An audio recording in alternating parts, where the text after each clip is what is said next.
오늘도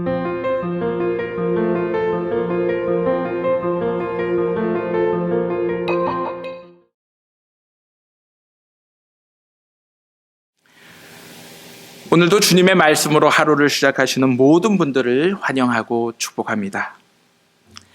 지난주 말씀에서 사울은 위기에 빠진 길르앗 야베스에 거하는 7,000명의 백성들을 암몬 왕 나하스의 위협으로부터 안전하게 구원하고 이 일로 인하여 이스라엘 백성들 가운데에서 새로운 왕으로서 리더십을 인정받게 되었습니다. 그 후 성경 말씀을 보면 갑자기 사무엘의 고별사가 등장합니다. 이 사실은 아마도 사울이 왕권을 확립한 이후 성경에는 기록되지 않은 시간의 흐름 속에서 여러 사건들이 있었을 것으로 추측이 됩니다. 사무엘은 자신의 고별사를 통해 과거 사역을 회고하게 됩니다. 즉 사무엘은 백성들이 요구한 대로 왕을 세웠고 이후에도 자신이 하나님과 왕 앞에서 신실하게 백성들을 인도해 왔음을 고백하고 있는 것입니다. 이에 백성들도 사무엘의 고백에 긍정적으로 화답하고 있습니다.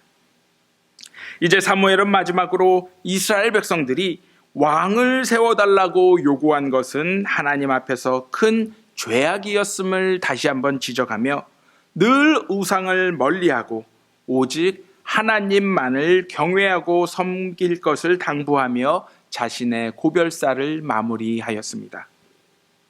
그 후 사무엘상의 말씀은 앞으로 영원할 것만 같았던 사울 왕의 리더십이 비참하게 몰락하는 과정을 자세히 보여주고 있습니다. 먼저 사울의 아들 요나단이 기브아에 주둔한 블레셋 수비대를 공격하게 됩니다. 이 소식을 듣고 블레셋 군대가 이스라엘 길갈로 쳐들어가게 됩니다. 이때 사울은 블레셋과의 전쟁을 위해 군사 3,000명을 선발하게 됩니다. 이는 앞서 나하스가 이끈 암몬 군대와 싸운 이스라엘 군대 33만 명과 비교하면 턱없이 적은 인원이었습니다.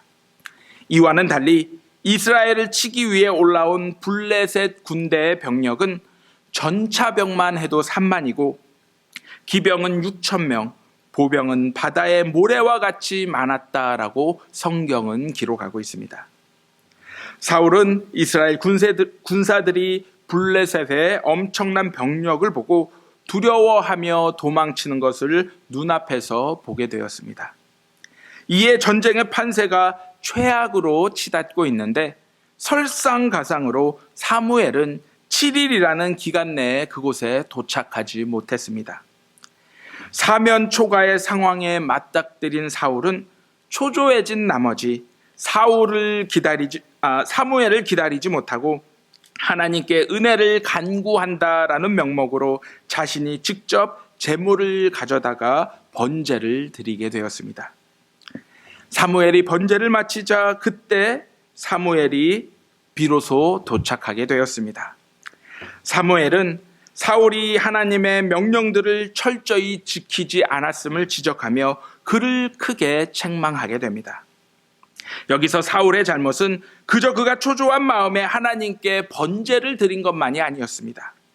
그는 초기와는 달리 하나님의 뜻과 계명을 어기고 자신의 마음대로 모든 일을 처리하기 시작했던 것입니다.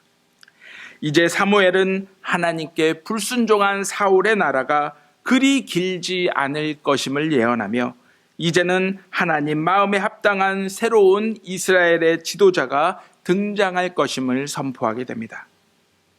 이후 사울의 모습은 이스라엘을 구원했던 지도자의 모습에서 이제는 이스라엘을 위험에 빠뜨리는 장본인의 모습으로 등장하게 됩니다.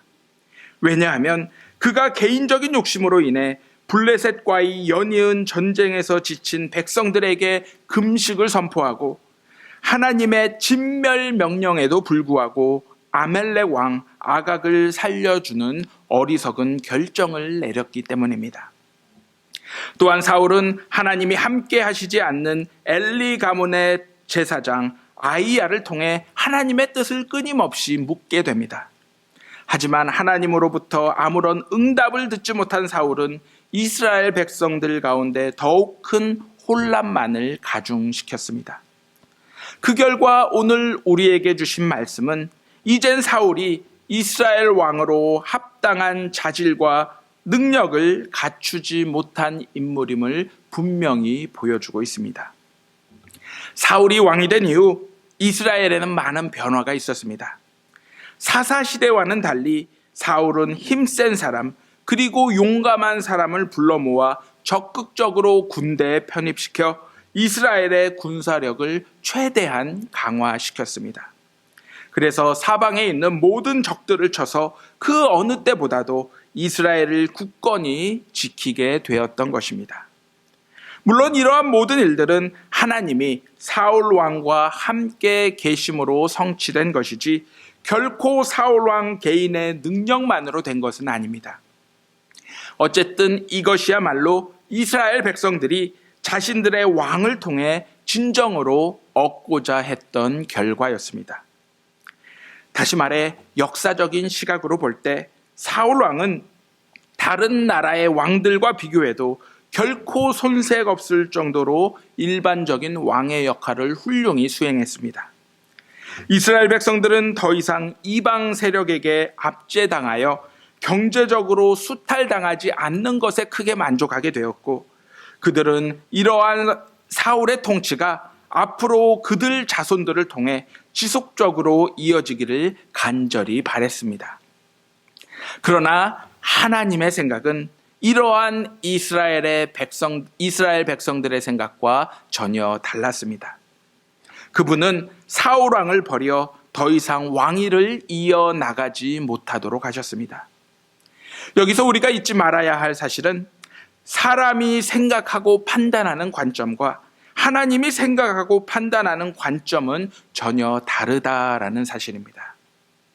그렇다면 과연 그 기준은 무엇이겠습니까? 그것은 하나님을 향한 우리 마음인 것입니다. 오늘날에도 많은 그리스도인들이 눈에 보이는 좋은 결과들로 인해 스스로 잘하고 있다고 만족하며 착각하는 경우가 있습니다. 이로 인해 많은 사람들로부터 칭찬을 듣기도 합니다. 그러나 정작 믿음의 사람들에게 중요한 것은 세상의 인정을 받는 것이 아닌 과연 하나님이 지금 나의 결정과 모습을 장차 어떻게 평가하시느냐 하는 것임을 사울의 모습을 통해 우리는 결코 잊지 말아야 하는 것입니다. 우리가 이 세상에 보내진 목적은 분명합니다. 그것은 우리의 영광을 만들어내기 위함이 아닌 오직 하나님을 기쁘시게 하고 그분께 영광을 돌리기 위함인 것입니다. 그러므로 하나님의 사역은 세상적 관심의 성공보다 하나님을 향한 우리 마음의 진실함임을 기억하시며 지금 우리의 삶이 잘못된 기준을 통해 혹시라도 잘못된 방향으로 나아가고 있지는 않은지 잠시 가던 길을 멈추고 돌아보기를 원합니다. 그리하여 다시금 우리의 발걸음을 올바른 방향으로 옮기는 회개를 통해 주님의 발자취를 따라 하나님이 원하시고 바라시는 곳으로 온전히 향하는 저와 여러분들이 되시기를 예수 그리스도의 이름으로 기도합니다.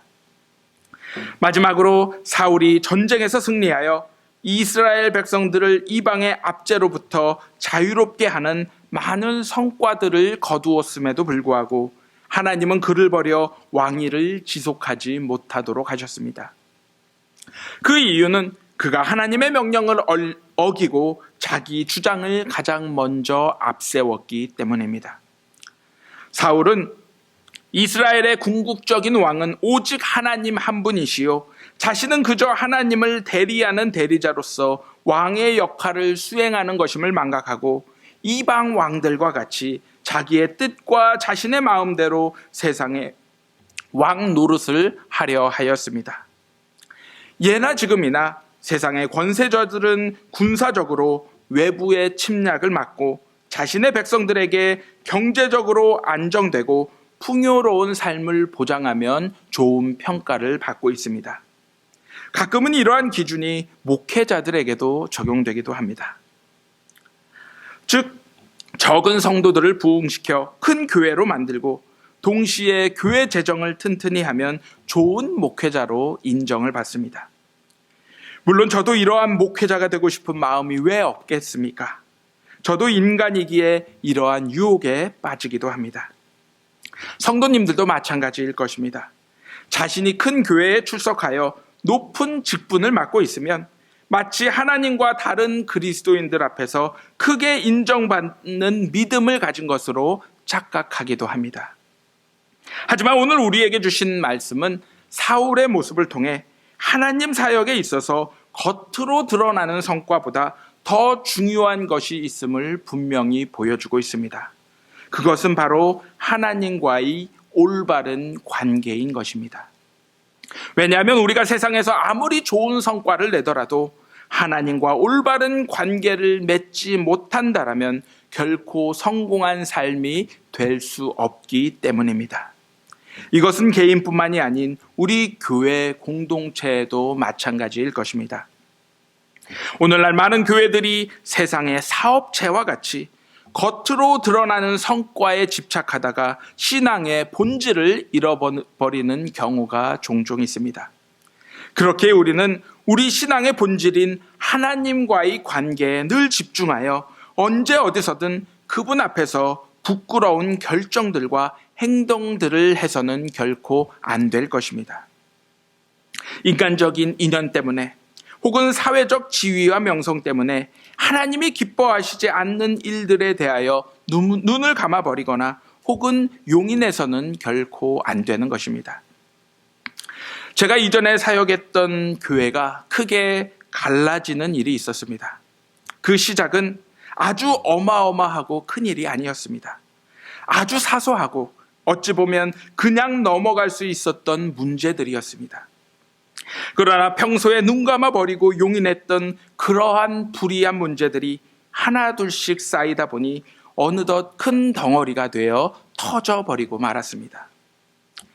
하나님의 뜻과 말씀 안에서 교회가 정한 서로의 원칙이 지켜지고 또한 연합감리교회의 장정대로 일을 처리했더라면 이러한 결과는 결코 일어나지 않았을 것입니다.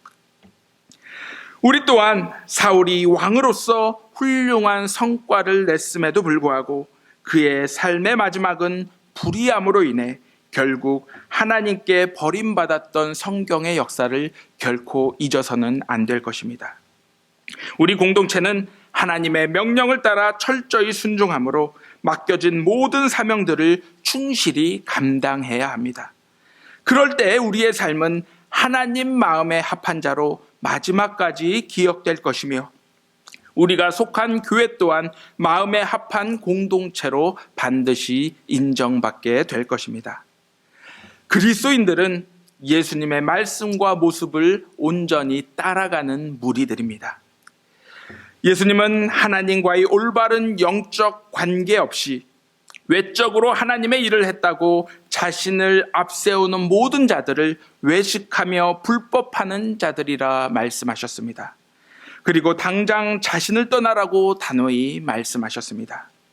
우리가 우리 인생의 마지막 날에 하나님 앞에서 이러한 평가를 받는다라면 지금까지 우리의 모든 삶은 헛된 것이 되어버리고 말 것입니다. 그러므로 하나님께 인정받기 원하는 성도들은 사람의 평가를 중요시 여기지 말고 오직 마지막 심판대 앞에서 섰을 때 하나님께 인정받고 크게 칭찬받는 신앙 생활을 해야 함을 기억하시며 오늘부터 주님의 뜻과 말씀 앞에서 큰 것들만이 아닌 아주 작은 것 하나에서부터 기쁨과 감사함으로 순종하며 실천하는 저와 여러분들이 되시기를 예수 그리스도의 이름으로 간절히 기도합니다.